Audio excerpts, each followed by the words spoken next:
आणि जेहास वैराग्य म्हणजे काय ऐकण्यासारखं असेल. प्रतिकूल परिस्थितीमध्ये निर्माण होतं, थोडाच काळ टिकतं, कालांतराने संपून जातं, त्याला म्हणतात जेहास वैराग्य.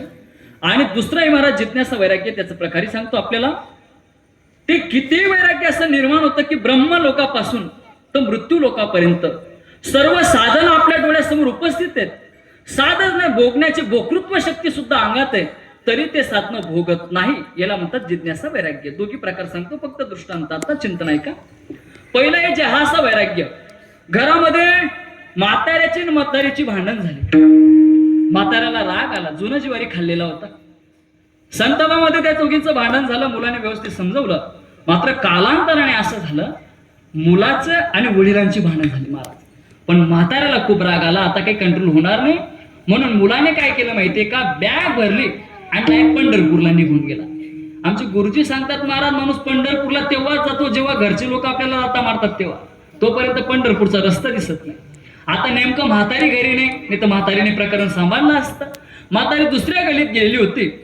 पंढरपूरच्या रस्त्याने तो म्हातारा निघाला. कोणीतरी लहानसं बाळ गेलं, म्हातारी सांगितलं म्हणे, म्हातारी काय तुला म्हातारा घ्या म्हणे. गाया म्हणजे कटे म्हणे पंढरपूरला. अरे मग तसं सांग ना, काय गेला म्हणे, मला विचारू नको, तुझ्या मुलाला विचार. घरी आली म्हातारी, मुलाला विचारलं म्हणे, बेटा काय झालं. काही नाही, माझ्या पप्पांचं माझं भांडण झालं, माझ्याकडनं वेडेवाकडे शब्द सुटले, त्यांना माझा राग आला आणि ते घर सोडून चालले गेले. अरे वडील आहेत ते तुझे, त्यांनी जन्म दिलाय तुला, जा त्यांना पटकन बोलू ना. म्हणे आई ऐक, जसं त्यांना माझा राग आलाय, मला सुद्धा त्यांचा राग आलाय, काही झालं तरी मी त्यांना बोलवायला जाणार नाही. अरे बेटा असं करू नको, दर महिन्याला पंतप्रधान किसान योजना अंतर्गत त्यांना 2000 रुपये भेटतात, आपला किराणा जपून जातो रे, एवढं तर विचार कर, जा बोलू ना. म्हणे काही झालं तरी मी त्यांना बोलवायला जाणार नाही. मुलाने शेवटी नकार दिला, पण म्हातारी अर्धांगिनी होती, म्हातारीला जावं लागणार होतं.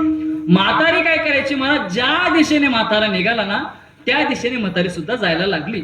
म्हाताऱ्याने पूर्ण बॅग भरलेली होती, पंढरपुराला जाणार होता, पण म्हातारा पुढे पंढरपूरकडे चालायचा आणि मागे फिरून पाहायचा, पुढे चालायचा आणि मागे फिरून पाहायचा. मागे का फिरून पाहायचा, कोणतरी बलावली बा आपल्या, असे पूर्ण तयारीत होता.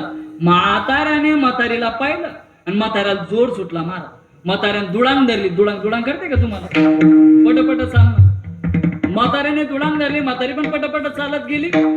म्हातारीने त्या म्हाताऱ्याचा हात पकडला आणि मागे खेचून घेतले. पुढे चालले पंढरपूरला. का, अगं ज्या मुलाला जन्म दिला, हाडाचे काढा केले, रक्ताचं पाणी केलं, डोळ्याचे दिवे केले, रात्रंदिवस त्याच्यासाठी कष्ट केले, 25 एकर जमीन त्याच्यासाठी कमवली, तोच मुलगा आत्वा तत्व बोलतो राहणार नाही त्या घरामध्ये. म्हातारी हुशार होती महाराज. घरामध्ये संसार करायचा असेल ना, तर एक येडा पाहिजे आणि एक हुशार पाहिजे. मग प्रश्न आहे तुमले, नेमकं येडा कोण पाहिजे आणि हुशार कोण पाहिजे. येडा कोण पाहिजे, म्हातारा येडा पाहिजे. वा वा, काय तयारी आहे तुम्ही वा. पण दोघींपैकी एक पाहिजे महाराज कोणीतरी. दोन्ही बी हुशार नको, दोन्ही बी येडा नको बरं. हा, दोन्ही जर येडा ना तर मला ते पांगा पांगूच मग. ऐका महाराज गणित आता. म्हातारी हुशार होती. म्हातारीने सांगितलं म्हणे पंढरपूरला चालले. का चालले, मुलगा बोलला म्हणून.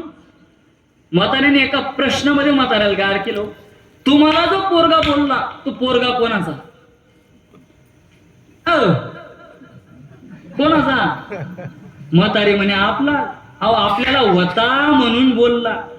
ज्यांना मुलं नाही त्यांनी भावनगरला जाऊन ती म्हातारी मरून टाकली, तरी त्यांचा बजेट बसला नाही. एवढं कुठे मनाला लावतात का, घरात भांड्याला लागणार आहे, आवाज होणारच आहे, एवढं कुठे विचार करतात का रे. मुलाने जर मांडीवरती देवधर्म केला, काय मांडी कापून फेकून द्यायची राहते, चला घरी परत. म्हातारा म्हणे चाल, मी फक्त बलावणीच वाट देखील.